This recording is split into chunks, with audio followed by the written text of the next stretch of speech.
जालना ते मुंबई वंदे भारत ट्रेन अखेर धावली। पंतप्रधान नरेंद्र मोदींनी दाखवला हिरवा झेंडा। केवळ 7 तासात कापणार 391 किलोमीटरचं अंतर। वंदे भारत ट्रेनवरून छत्रपती संभाजीनगर रेल्वे स्थानकात भाजपा आणि MIM कार्यकर्त्यांमध्ये राडा। खासदार जलील स्थानकावर येताच भाजपा कार्यकर्त्यांकडून जय श्रीरामच्या घोषणा। विरोधकांना कामातून उत्तर देऊ, स्वच्छता अभियानावरील विरोधी पक्षाच्या फोटो सेशनच्या आरोपांना मुख्यमंत्री एकनाथ शिंदेंचं उत्तर। देवेंद्र फडणवीसांच्या ताफ्याला जालन्यात मराठा आंदोलकांनी दाखवले काळे झेंडे, दोघं पोलिसांच्या ताब्यात। अयोध्येतील महर्षी वाल्मिकी आंतरराष्ट्रीय विमानतळ आणि नव्या अयोध्या धाम जंक्शनचं पंतप्रधान नरेंद्र मोदींच्या हस्ते उद्घाटन। उत्तर प्रदेशात 15,000 कोटींच्या प्रकल्पांची पायाभरणी।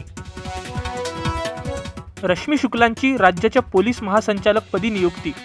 ठाकरे सरकारच्या काळात फोन टॅपिंग प्रकरणी होत्या वादात। देशात कोरोना रुग्णसंख्येत वाढ।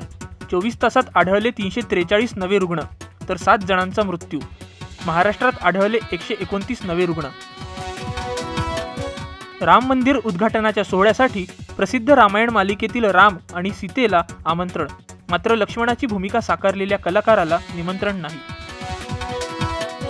गँगस्टर लखबीर सिंग लांडा दहशतवादी घोषित। केंद्र सरकारनं बेकायदेशीर कृती कायद्याअंतर्गत घेतला निर्णय। लांडाचं सध्या कॅनडात वास्तव्य। सालार चित्रपटाच्या यशानंतर प्रभास दिसणार नव्या अवतारात। दिग्दर्शक मारुती यांच्याकडून नव्या चित्रपटाची घोषणा।